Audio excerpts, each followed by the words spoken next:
देखिए, श्रद्धेय सरदार पटेल साहब ने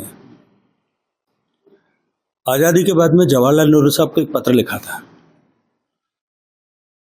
और उस पत्र में उन्होंने नेशनल हेराल्ड को जिस तरह से सरकारों के द्वारा, कांग्रेस की सरकारों के द्वारा,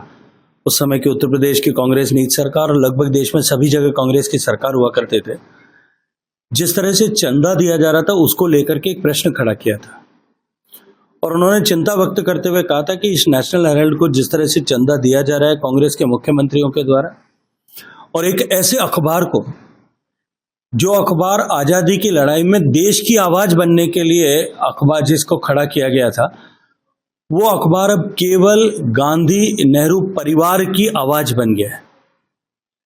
नेहरू खानदान की आवाज बने इस अखबार को लेकर के जो चिंता उस समय में व्यक्त की थी, आज जब वो धरातल पर सत्य होती हुई दिखाई दे रही है, तब कांग्रेस पार्टी के नेताओं के पेट में दर्द हो रहा है। 2014-15 में ईडी की जांच शुरू होने के बाद में जब राहुल गांधी जी और सोनिया जी दोनों जमानत पर छूटे, जमानत पर छूटने के बाद में जब यंग हेराल्ड को जब एसोसिएटेड जर्नल लिमिटेड ने एक्वायर कर लिया, जिसका 76% शेयर जो है राहुल गांधी जी और सोनिया जी के पास में है, ऐसे लोगों के पास में जो कांग्रेस की जो है सीनियर लीडर्स हैं और उनकी कांग्रेस वर्किंग कमेटी के साथ में जुड़े हुए उस अखबार को, जिसकी एक भी प्रति नहीं छपती, उस अखबार को करोड़ों रुपए चंदे के रूप में दिए गए। और चंदे पे जो रुपया मिला उसके साथ साथ में उसको जो डोनेशन दिए गए, वो सारे के सारे जांच में यह पाया गया कि वो बोगस कंपनियों के द्वारा दिए गए। कांग्रेस की सरकारों ने एक ऐसे अखबार जिसकी एक भी प्रति जो नहीं छपती हो, उस अखबार को करोड़ों रुपए विज्ञापन की राशि के रूप में देना, ऐसे लोगों के द्वारा, ऐसी कंपनीज के, कांग्रेस के नेताओं के दबाव में बोगस कंपनीज के द्वारा चंदे के रूप में उन्हें करोड़ों रुपए की राशि देना, इस बात का पूर्ण सबूत है। और ईडी ने अपने चार्जशीट में इस बात को, पीएमएलए की चार्जशीट में इस बात को स्पष्ट रूप से उल्लेखित किया है, सत्यापित किया है कि इस तरह से रुपए का घपला किया गया, सरकारी पैसे का गांधी परिवार को सबकी संपत्ति को बढ़ाने के लिए, लाभ देने के लिए उपयोग किया गया। और इसके साथ साथ में 2017 में एजीएल के अधिग्रहण को लेकर के जो 414 करोड़ रुपए की देनदारी का नोटिस इशू कर दिया गया था, उस दौरान भी और उसके बाद में भी एजीएल को फर्जी किराएनामे के आधार पर, जिनके साथ पे किसी भी तरह उस कंपनीज के साथ में उनका कोई व्यावसायिक संबंध नहीं था,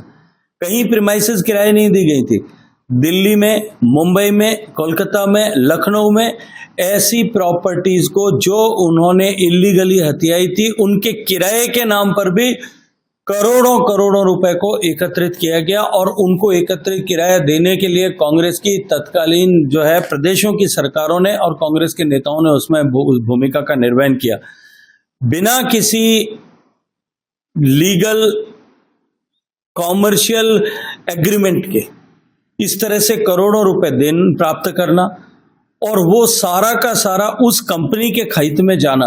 जिस कंपनी का स्वामित्व जो है वो इंदिरा गांधी, सोनिया गांधी जी और राहुल गांधी जी के परिवार के पास में है। ये निश्चित रूप से देश के लिए चिंता का विषय है। ऐसे भ्रष्टाचारियों को उनकी किए की सजा मिलनी चाहिए, और जब उस पर कार्रवाई हो रही है तब भ्रष्टाचार को संरक्षण देने और इंस्टीट्यूशनलाइज करने वाली पार्टी कांग्रेस पार्टी जो है, उसके नेताओं में पेट में दर्द हो रहा है और वो इस तरह की प्रतिक्रियाएं कर रहे हैं। देश की जनता के सामने सिद्ध हो गया है कि माननीय मोदी जी की जीरो टॉलरेंस अगेंस्ट करप्शन, भ्रष्टाचार के विरुद्ध जीरो टॉलरेंस की इस नीति के लागू होने के बाद में जो भ्रष्टाचारी देश के सामने एक्सपोज हो रहे हैं, कांग्रेस पार्टी अपने उन भ्रष्टाचारी लोगों को बचाने के लिए देश भर में प्रयास कर रही है। भ्रष्टाचार को संरक्षण देने वाला चेहरा कांग्रेस का है, ये हम हमेशा चुनाव में कहते थे।